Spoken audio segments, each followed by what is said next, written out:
नमस्कार दोस्तों, मेरा नाम है विवेक सक्सेना और आप देख रहे हैं मेरा YouTube channel maths by Chitransh Vivek. CBSE board 2025 के लिए कुछ इम्पॉर्टेंट क्वेश्चंस मैंने लिस्ट किए हैं और मैं उन क्वेश्चंस का वीडियोस बना करके आप सबके सामने लेकर के आया हूं। उनमें से कुछ क्वेश्चंस जो हैं वो आज मैं आपके साथ शेयर करूंगा और कुछ क्वेश्चंस जो हैं वो अगले कुछ वीडियोस में मैं शेयर करूंगा और उम्मीद करूंगा कि जो बच्चे 12th बोर्ड में अपीयर्ड हैं वो सब उन वीडियोस से बेनिफिट उठा पाएंगे। देखिए शुरू करते हैं। मेरा पहला क्वेश्चन है जो मैंने बोर्ड पर पहले से लिखा हुआ है, आइए देखते हैं कि वो क्वेश्चन क्या है। Question is how many reflexive relations are possible in set A whose number of elements in set A is equal to 3। तो सबसे पहले अगर हम इस क्वेश्चन को समझने की कोशिश करें कि ये क्वेश्चन कहना क्या चाह रहा है। ये क्वेश्चन ये कह रहा है कि अगर आपके पास कोई सेट A है, उस सेट में आपके पास 3 एलिमेंट्स हैं, तो कितने रिफ्लेक्सिव रिलेशंस आप तैयार कर सकते हैं या कितने रिफ्लेक्सिव रिलेशन तैयार होंगे। देखिए इसका एक रिजल्ट है, जो रिजल्ट बच्चों आपको याद करना होगा अगर आपको इस MCQ को अटेम्प्ट करना है। तो सबसे पहले रिजल्ट पर आते हैं। अगर मेरे पास कोई भी सेट A है और उस सेट में सपोज करिए मेरे पास n एलिमेंट है,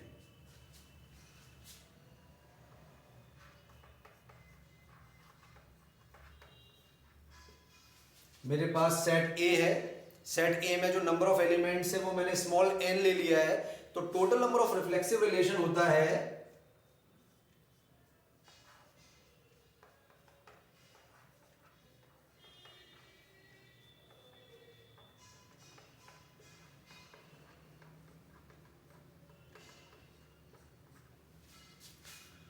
2 raised to the power n into n minus 1।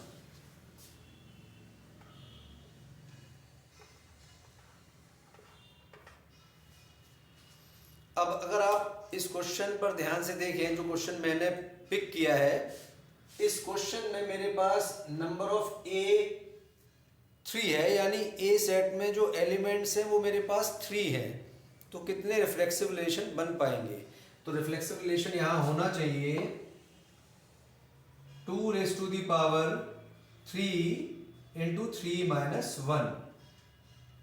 ये इक्वल हो जाएगा 2 raise to the power 3 multiplied by 2 which is going to be 6। 2 raise to the power 6। तो मेरा करेक्ट जो ऑप्शन है इस क्वेश्चन का वो होगा B. Correct option would be B, 2 raise to the power 6। देखिए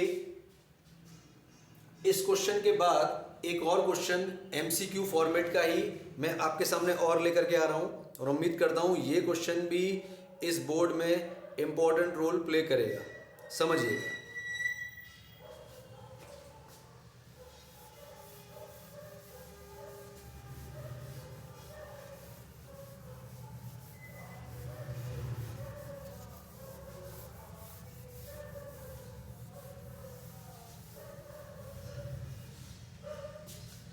So the question is,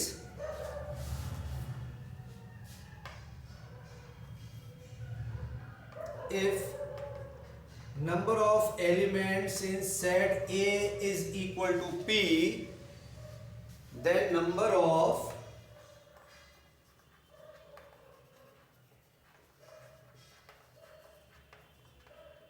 bijective function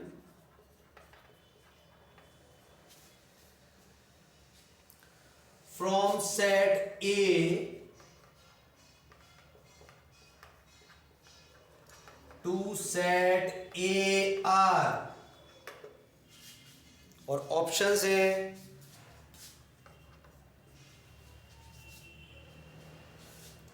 first option is P, second is P square, third is P raise to the power 10 and fourth option is factorial P। बच्चों अगर हम इस question को अब समझने की कोशिश करें, अगेन ये एमसीक्यू फॉर्मेट का क्वेश्चन है मेरे पहले क्वेश्चन की तरह। आज तीनों जो क्वेश्चंस जो पहले वीडियो में मैं आपके सामने लेकर के आया हूँ, ये सेकंड क्वेश्चन है, वो सारे एमसीक्यू फॉर्मेट के हैं। आगे कुछ वीडियोस में मैं डिस्क्रिप्टिव क्वेश्चंस को भी आपके साथ डिस्कस करूंगा जो 2025 में इंपॉर्टेंट है मेरे हिसाब से 12th बोर्ड के लिए। देखिए क्वेश्चन है कि अगर मेरे पास कोई सेट ए है और उस सेट में जो एलिमेंट्स है, जिसे कार्डिनल भी कहा जाता है, नंबर ऑफ एलिमेंट्स भी आप कह सकते हैं सेट ए के अंदर, वो अगर p है, then number of bijective function from set A to set A are. सबसे पहले तो समझना पड़ेगा कि बाइजेक्टिव फंक्शन का क्या मतलब होता है। बाइजेक्टिव फंक्शन का मतलब होता है ऐसे फंक्शन जो कि 1 1 भी हो और ऑन टू भी हो।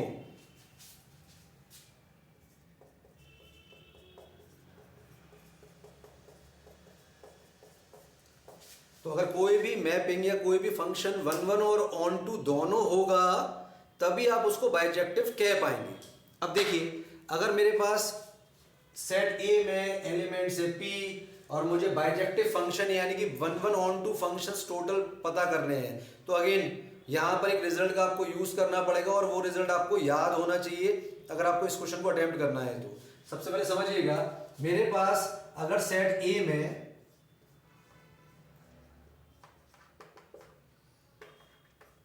p एलिमेंट है जैसा कि मुझे दिया हुआ है और मुझे a to a mapping create करनी है, मेरी मैपिंग कहां से कहां जा रही है, a से a में ही जा रही है, और मुझसे पूछा गया है कि नंबर ऑफ बाइजेक्टिव फंक्शन बताइए।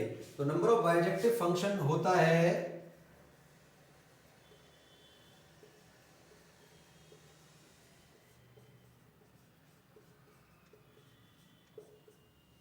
फैक्टोरियल p, क्योंकि यहां पर मेरे पास नंबर ऑफ एलिमेंट्स p है तो आप फैक्टोरियल p लिखेंगे। सपोज करिए अगर मुझे नंबर ऑफ एलिमेंट्स n दे रखा होता तो फैक्टोरियल n हो जाता, क्योंकि 1 1 ऑन टू फंक्शन वो फंक्शंस होते हैं जहां पर आपकी मैपिंग, जहां पर आपका फंक्शन 1 1 भी हो और ऑन टू भी हो। मेरे कुछ वीडियोस पिछले जो मेरे चैनल्स पर हैं वहां मैंने 1 1 और ऑन टू को बहुत अच्छी तरह से डिस्क्राइब किया हुआ है, आप वहां जाकर के एक बार चेक कर सकते हैं कि 1 1 ऑन टू फंक्शन का क्या मतलब होता है। तो याद रखिएगा अगर सेट ए से ए में मैपिंग जा रही है जो कि यहां क्वेश्चन में दिया गया है, तो मेरे पास नंबर ऑफ बाइजेक्टिव फंक्शन हो जाएंगे फैक्टोरियल p। फैक्टोरियल p के लिए हम ये साइन भी यूज करते हैं और एक्सक्लेमेटरी साइन का भी यूज कर लेते हैं, तो आप कंफ्यूज ना हो, आप दोनों में से कोई भी नोटेशन को यूज कर सकते हैं। So the correct option would B D in this case. आइए देखिए एक और क्वेश्चन में ले रहा हूं, अगेन बाइजेक्टिव फंक्शन का है वो भी।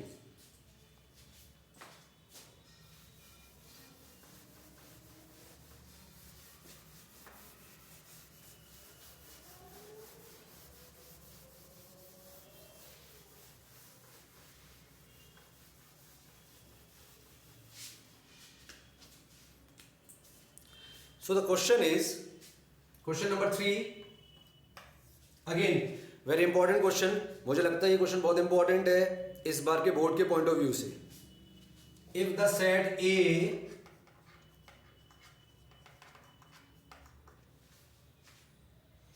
contains 5 elements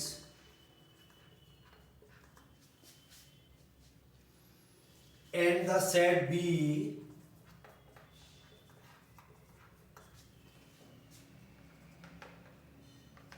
contains 6 elements, then the number of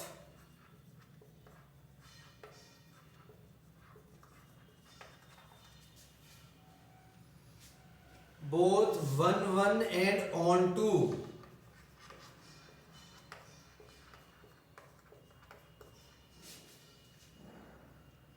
mappings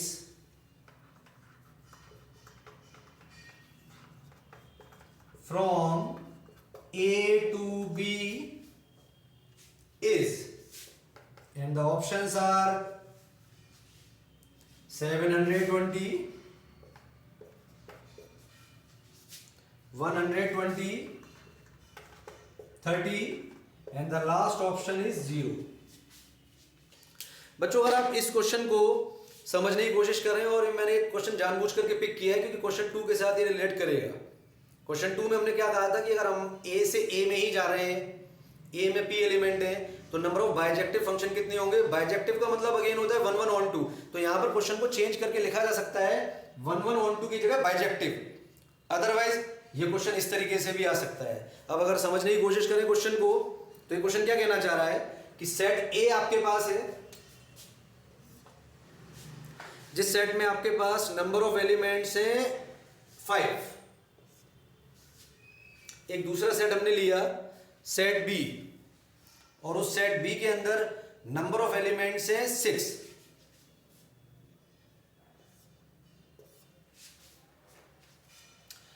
question पूछा जा रहा है कि number of 1 1 and onto functions कितने होंगे। तो अगेन ये पिछले क्वेश्चन से रिलेट कर रहा है, थोड़ा सा डिफरेंट है। वहां पर A टू A था, यहां पर A टू B है, और नंबर ऑफ एलिमेंट्स डिफर कर रहे हैं। A में आपके पास 5 एलिमेंट्स है और B में आपके पास 6 एलिमेंट है। तो बच्चों याद रखिएगा, अगर आपसे कभी भी बाइजेक्टिव फंक्शन पूछा जाए और सेट्स में एलिमेंट सेम ना हो, जैसा कि यहां दिखाई दे रहा है कि A के अंदर आपके पास 5 एलिमेंट्स है और B के अंदर आपके पास 6 एलिमेंट है, तो नंबर ऑफ बाइजेक्टिव फंक्शन हो जाएगा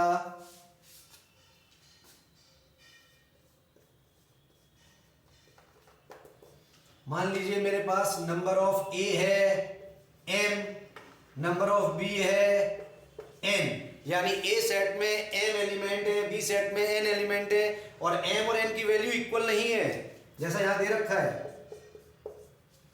अगर m और n आपस में इक्वल ना हो, यानी सेट में एलिमेंट्स बराबर ना हो, और आपसे बाइजेक्टिव फंक्शन पूछा जाए, तो नंबर ऑफ बाइजेक्टिव फंक्शन हो जाएगा